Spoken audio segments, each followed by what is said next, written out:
Hello everyone and welcome back to Zaldy Reacts. Now, as I mentioned in the previous video, to go along with real-time reactions, I'll also be uploading some breakdown videos to kind of go through things that we learned, as well as some questions that we gotta ask after seeing each episode. So I'm gonna attempt to do that here, and I'm only gonna try to limit it to 3 bullet points with each, so that we're gonna try to keep this video short and sweet if possible. However, when we talk about things that we learned, I'm only going to explain things that we discovered strictly from the episodes, meaning that I'm gonna leave out fan theories or plot leaks or anything like that, just to avoid confusion. However, if something does seem pretty obvious from what we learned from fan theories or plot leaks, then I'll obviously refer it. But with that being said, here are 3 things we learned from episodes 1 and 2 of WandaVision.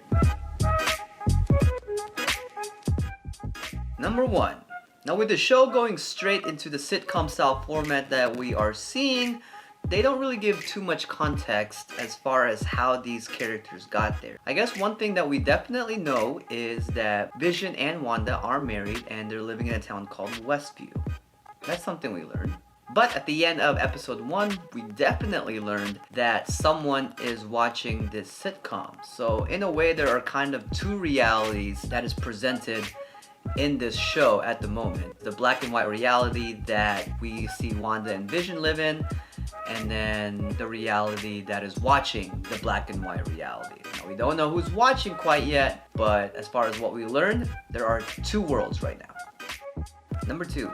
Now, the second thing we learned is that Wanda seems to have some control with the black and white reality that her and Vision are living in. And we saw that because in episode 2, when she saw the beekeeper and wasn't pleased with it, she straight up said nah and rewound everything 10 minutes before to when they found out that Wanda was pregnant and she was trying to muster up a different outcome than when they saw the beekeeper. And instead, we did see a different outcome, and that was Vision started turning into color and the whole reality started turning into color. Now, we also know that she doesn't have total complete control of the reality that they both live in, and we saw that when someone was trying to contact her through the radio, she seemed very concerned, and then whenever she saw the helicopter that was in color, or when Dottie broke the glass and she saw her blood in color, it doesn't seem like something that she was expecting, and therefore it kind of made her worry a little bit. That's why she was trying to tell Vision about it. So we know that she does have an influence with this black and white reality, but she doesn't have total complete control of it. Number 3. And finally, the third thing that we learned, and this may be a cop-out, is there isn't one quite yet. There are so many questions that the first 2 episodes brought up, and other than using outside information, there's really nothing that we can confirm or conclude with anything that we've seen so far between the first 2 episodes. I mean, I'm sure we'll learn a lot more as the season goes, but as of right now, really not much we can say. As I mentioned, there are many questions that we got to ask, and we cannot absolutely wait to find out the answers for. So here are the top 3. Number 1, how in the world is Vision alive?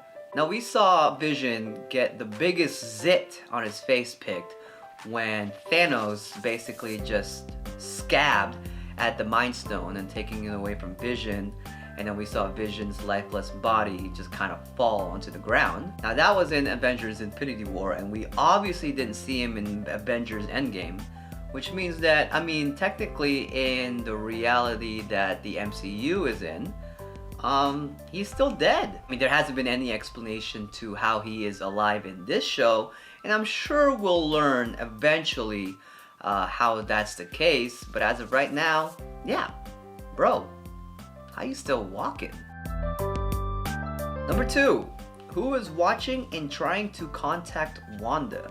So it's clear that someone is trying to slide into Wanda's DMs or whatever that may be back in the 50s, because they tried to contact her through the radio, and then we heard at the end of episode 2, we heard a voice saying, "Who's doing this to you, Wanda?" And we also saw at the end of episode 1 that someone is indeed watching Wanda and Vision's lives get played out in this reality, but we have no idea who it is. With the scene at the end of episode 1, we saw that same logo with the helicopter, and we've also seen that logo in many other different scenes. And based on what we know from Marvel Comics, and again, this is one of those outside references that seems pretty obvious, which is why I'm actually using it as information. The logo looks like a sword. Sword, from what we know right now, is basically the new shield. But instead of shield just covering Earth, sword covers, I guess, the entire universe. Seeing that logo in many different items in the first 2 episodes, clearly they have a prominent existence in the show. We just don't know what it is. And obviously we can't really confirm that that's the organization that's trying to contact Wanda, but we can connect the dots pretty easily. And lastly, number 3, what does "for the children" mean? Now, we heard this phrase multiple times in episode 2, as the crowd really be saying it with a creepy ass tone, "for the children." We also saw it in banners, and then we also heard Wanda and Vision talk about it before Wanda got magically impregnated. However, we don't know what it means, and it was said too many times for the line to just be a throwaway line. So just saying, look out for something in the future that involves children, because this could be a pretty primary plot point with this show. We just don't know what it is yet. So those are the 3 things that we learned, as well as 3 things we have to ask from episode 1 and 2 of WandaVision. What did you learn, or what are some questions you might have? Feel free to list those in the comments below. Look out for another reaction video on Friday as episode 3 comes out. And if you want to follow along in this journey, then feel free to just lightly tap that subscribe button, only if you want to. I'm not gonna force you. Thanks for watching, and we'll MC you later.